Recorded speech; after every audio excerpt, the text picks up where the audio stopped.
kita pada hari ini ya.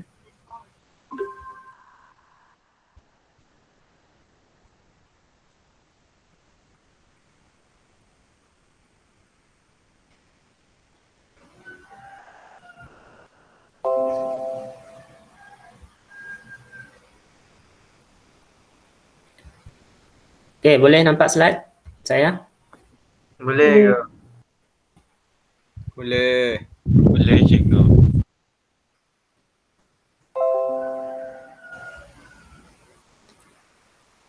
Okey, so kita sambung daripada pelajaran kita pada minggu lepas, iaitu last week kita dah masuk tentang natural rubber, getah asli. Kita dah habislah untuk 4.2 tu ataupun 12.2 properties. Kita imbas balik properties of vulcanized rubber. Apa sifat-sifat bagi vulcanized rubber ini? Okay, the formation of cross link reduces the double bonds between two carbon atoms in vulcanized rubber that makes it harder to be oxidized. Mungkin ada yang lupa-lupa sikit apa itu vulcanization. Vulcanization of rubber. Kenapa kita buat vulcanization? Because natural rubber is soft and easily oxidized when exposed to the air for a long period of time. So kita buat vulcanization. Vulcanization is a process of producing rubber that is more elastic and with better quality through the production of cross links between polymer chains. So the result, the condition makes vulcanized rubber more elastic and has high heat resistance. This unique characteristic allows various items to be produced compared to unvulcanized rubber. So ini tujuan kita nak buat vulcanization of rubber. Okay, macam mana vulcanization berlaku? Okay, biasanya kita gunakan sulfur okay, untuk vulcanization. To form sulfur cross link. Okay, yang ini juga telah diterangkan pada last week, di mana yang double bond, okay, double bond dalam rubber molekul, okay, dia akan membentuk sulfur cross link. Jadi rubber molekul, okay, dia akan bergabung antara satu sama lain menggunakan sulfur cross link tersebut. Okay, so the sulfur cross links make vulcanized rubber stronger.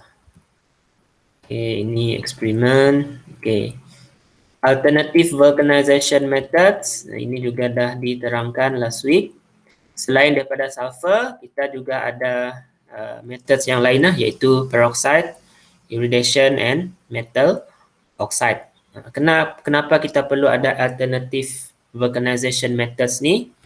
Salah satu sebabnya, okay, type of rubber, jenis rubber itu sendiri.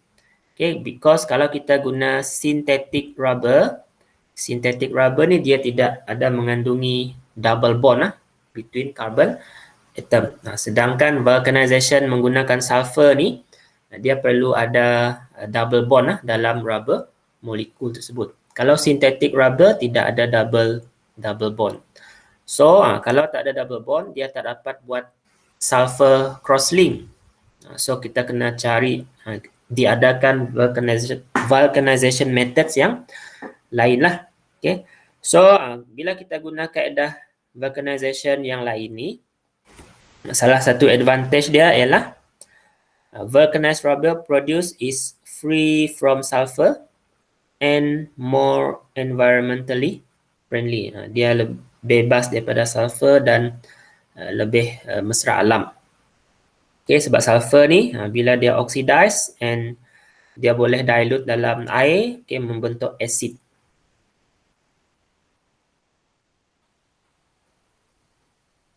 Okay, kemudian ini karakteristik between vulcanized rubber and unvulcanized rubber. So kalau dalam exam, soalan essay lah, dia minta awak compare the characteristic of vulcanized rubber and unvulcanized rubber. Awak boleh buat jadual macam ni ya, perbandingan. Tak perlu tulis panjang-panjang. Buat jadual je cukup. Okay, so we will go into synthetic rubber.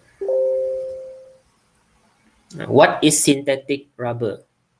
Okay, synthetic rubber is a synthetic polymer that is elastic in nature or elastomer polymer. Okay, synthetic rubber ni ialah synthetic polymer, polymer yang kita buat dalam kilang, okay, diperbuat oleh manusia. Most synthetic rubber is produced as byproduct of petroleum. So kebanyakan synthetic rubber ni ialah diperbuat daripada hasil sampingan petroleum. Example of synthetic rubber is neoprene, styrene butadiene rubber, and silicone rubber. Okay, ini contoh-contoh nama bagi synthetic rubber. So antara karakteristik of synthetic rubber: hard, elastic, heat insulator, resistant to oxidation, resistant to chemicals, resistant to heat. Okay, ini karakteristik of synthetic rubber. Synthetic rubber was invented in the early 20th century to replace natural rubber. Okay, dia dihasilkan di awal kurun ke-20 untuk menggantikan natural rubber, getah asli. Awak rasa kenapa dihasilkan synthetic rubber ni? Kenapa tak guna saja natural rubber? Boleh tak awak kaitkan dia? Kurang Apa tahan. kelebihannya? Mungkin synthetic rubber lebih tahan. Okay, itulah salah satu sebabnya. Ciri-ciri ni tadilah, dia hard, elastic, heat insulator. Okay. Kemudian kenapa lebih baik menggunakan synthetic rubber berbanding natural rubber? Okay. Lagi satu, natural rubber kan dia daripada getah asli kan, daripada pokok getah. Okay. Jadi hasil natural rubber ni dia bergantung kepada faktor cuaca juga. Okay. Kalau hari hujan, okay, kita tak dapat nak pergi menoreh getah kan. Okay. Jadi tak adalah natural rubber kita dapat. Okay. Ataupun pokok tu dia mudah diserang oleh jangkitan. Okay. Dan nanti susu getah yang dihasilkannya akan kurang kuantitinya. Okay. Itu juga salah satu faktor yang menyebabkan terhasilnya synthetic rubber untuk menggantikan getah asli natural rubber. Okay, uses of synthetic rubber having the advantage of mass production capacity while not being reliant on the weather on disease like rubber trees are make synthetic rubber the main choice for manufacturing industries. Macam yang saya sebutkan tadilah. Okay. Synthetic rubber ni dia tidak bergantung kepada faktor cuaca dan jangkitan lah yang terkena pada pokok getah. Okay, example of synthetic rubber and their uses. Okay, contohnya neoprene ataupun polychloroprene. Karakteristik boleh tengok sendiri ya. High heat resistant, tahan haba yang tinggi. Oxidation resistant, tahan terhadap pengoksidaan. Flame resistant, tahan terhadap haba. Okay. Uses conveyor belts, petrol rubber hose, and gloves. Conveyor belts tu yang inilah. Dia macam getah, bahasa Melayunya dipanggil tali sawat. Dia kegunaannya seperti yang inilah, dalam kilang-kilang, dalam kereta pun ada. Okay, petrol rubber hose tu yang hose dekat stesen minyak tu lah, yang menghubungkan pistol minyak tu yang kita tekan tu, okay? Hose dia tu diperbuat daripada neoprene. And then styrene butadiene rubber SBR, characteristic abrasion resistant and high heat resistant. Okay, so digunakan untuk membuat tires and shoe soles, tapak kasut. Silicone rubber, high temperature resistant and inert. Medical implants, cooking utensil, automotive components and sealant.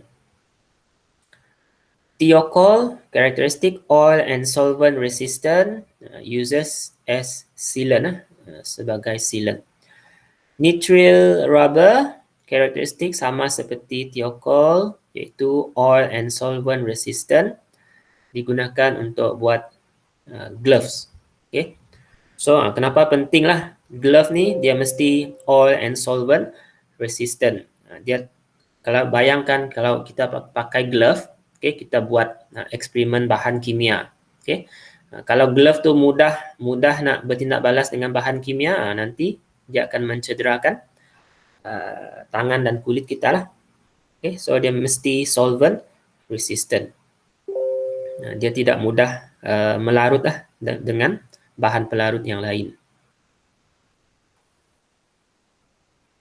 And then last kali, use of rubber and the environment.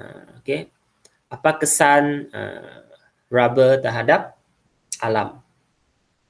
Unsustainable use of rubber materials will lead to environmental pollution. Okay, penggunaan getah yang tidak lestari akan menyebabkan masalah pencemaran alam. Synthetic rubber particularly takes a very long time to decompose and makes disposal difficult. Okay, synthetic rubber ni dia memang tahan lama lah dan susah untuk decompose, susah untuk terurai. So, bila kita banyak barang yang dibuat daripada synthetic rubber, bila kita dah tak pakai lagi, dah rosak, kita buang. So, bila buang, benda tu makin lama makin banyak, dia susah nak decompose. Memang dia akan menyebabkan pencemaran alam sekitar lah.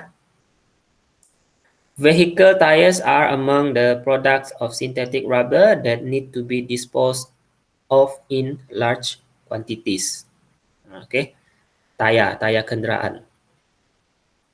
Itu tentang synthetic rubber. Natural rubber, on the other hand, takes a short time to decompose biologically. Berbanding dengan synthetic rubber, natural rubber ni dia taklah terlalu panjang masa untuk dia decompose biologically. Maksudnya, dia boleh decompose oleh bakteria. The use of natural rubber is limited due to the natural properties of natural rubber that are less resistant to heat and chemical solvent. Okay, sebenarnya natural rubber ni bagus sebab dia tadi short time to decompose. Tapi disebabkan dia punya sifat dia tadi less resistant to heat and chemical solvent, dia tidaklah produk yang menggunakan natural rubber ni sedikit sajalah sebab sifat dia tadi tu less resistant to heat and chemical solvent. So kedua-duanya ada pro and cons.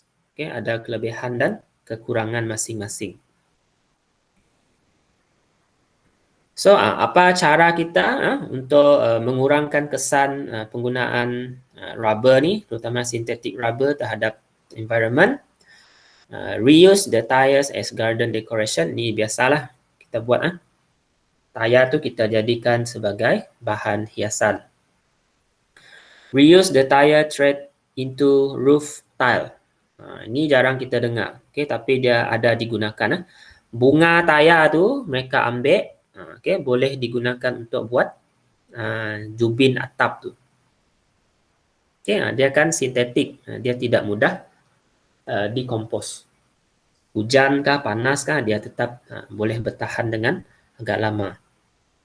So ini contohlah. Okay, macam kalau soalan tanya, apa cara kita nak mengurangkan kesan penggunaan rubber terhadap environment. Okay, boleh guna jawapan seperti ini. Okey, ada soalan?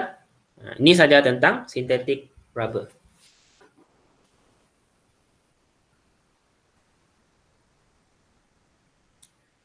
Okey, kalau tak ada soalan, kita bincang soalan lah. Okey, dengan ini kita dah habislah untuk bab polimer ni.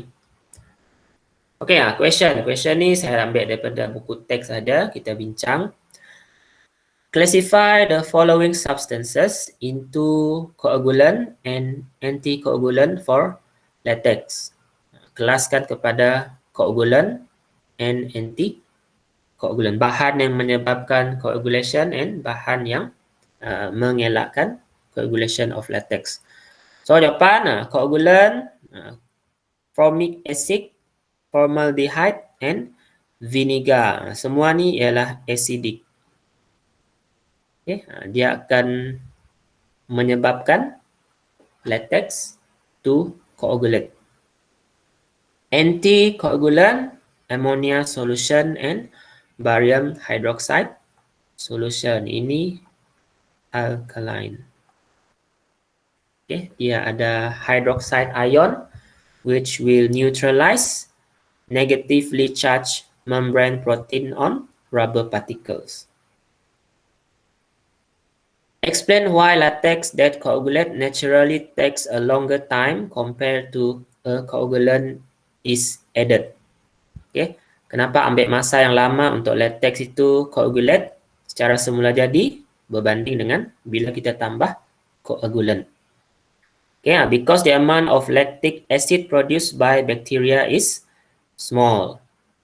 Kan dalam udara kita ada bakteria, so bakteria dia akan attack rubber particle tu sambil dia menghasilkan lactic acid. Tapi lactic acid yang dihasil tu amountnya sedikit. So that's why dia ambil masa yang lama lah untuk latex itu coagulate completely. Okay, next question. Name the polymer for natural rubber. Polyisoprene. The presence of acid in latex causes latex to coagulate. State the function of acid in the coagulation process of latex. Apa fungsi acid? Okay, to neutralize negatively charged protein membrane protein. B. Describe the coagulation process of latex. Ini awak boleh refer pada nota lah. What is the advantage of iridescent vulcanization process over sulfur vulcanization process? Tadi kita dah buat sedikit revision. Apa kelebihan iridescent vulcanization? Iridescent ni tadi termasuk dalam alternative vulcanization. So advantage dia free from sulfur and environmental friendly. Okay, produk yang terhasil tu bebas daripada sulfur dan mesra alam, environmental and friendly. Number 4, compare and contrast vulcanization and vulcanized and unvulcanized rubber. Ni contoh soalan lah. Okay, kalau soalan esei macam tu, kita buat saja dalam bentuk table, jadual, perbandingan.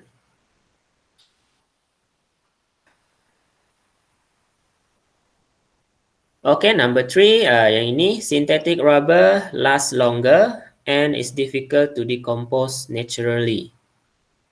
Okay, synthetic rubber lasts longer and is difficult to decompose naturally. Justify the use of synthetic rubber in manufacturing various items. Okay, soalan justify ni, macam saya pernah bagi tahu, dia boleh ada dua jawapan. Awak agree ataupun disagree dengan statement tersebut. So, contoh jawapan, synthetic rubber should be used. Okay, in manufacturing various item. Kenapa awak kata macam tu? Products that use synthetic rubber are more durable and can last longer. Okay, jadi produk yang menggunakan synthetic rubber ni dia lebih tahan dan boleh bertahan lama. Ataupun kalau awak tak setuju, synthetic rubber should not be used. Bagi reason awak, products made from synthetic rubber are difficult to decompose and can cause environmental problem such as flash flood, banjir kilat. Ini dia menyebabkan banjir kilat sebab kalau orang buang produk plastik ni sesuka hati dalam longkang dan sebagainya, longkang tersumbat, itu yang menyebabkan banjir kilat, flash flood.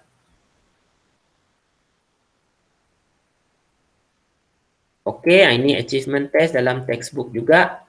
Polymerization is a process of producing long chain molecules from monomers.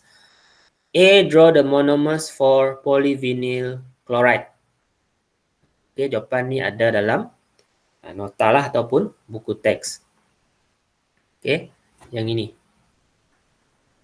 B. What is the type of polymerization involved in the production of PVC?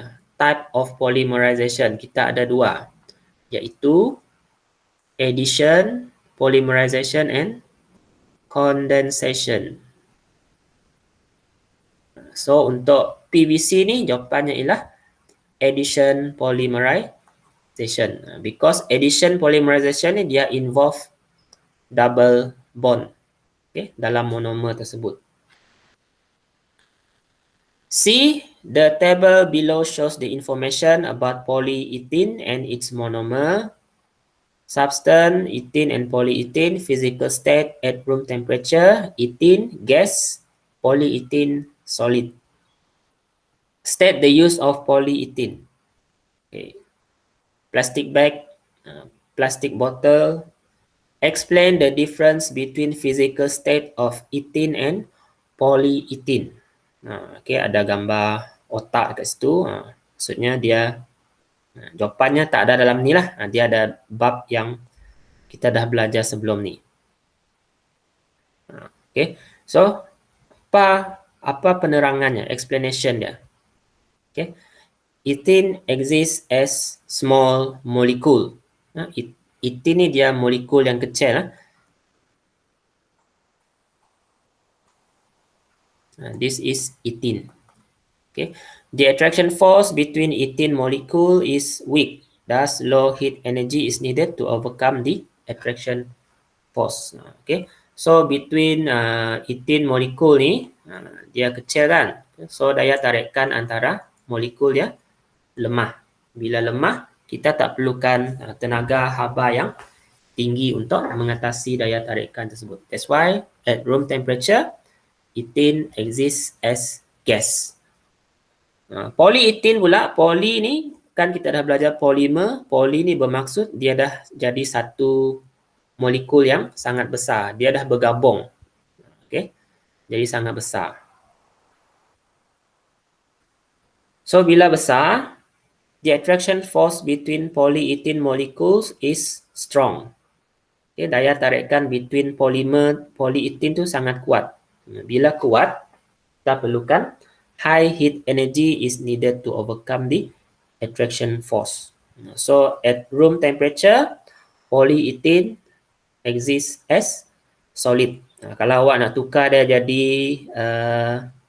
liquid, so awak kena supply more heat lah, okay, supaya dia jadi melting.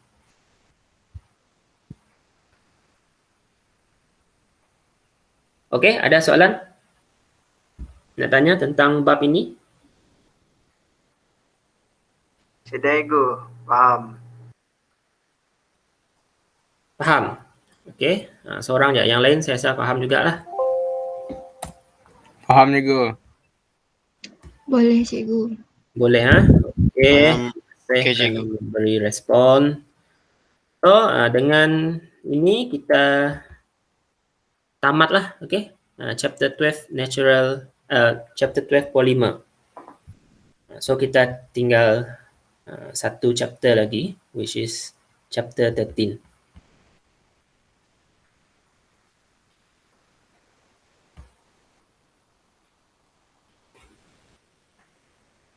Okay, so saya rasa kita stop di sini. Okay.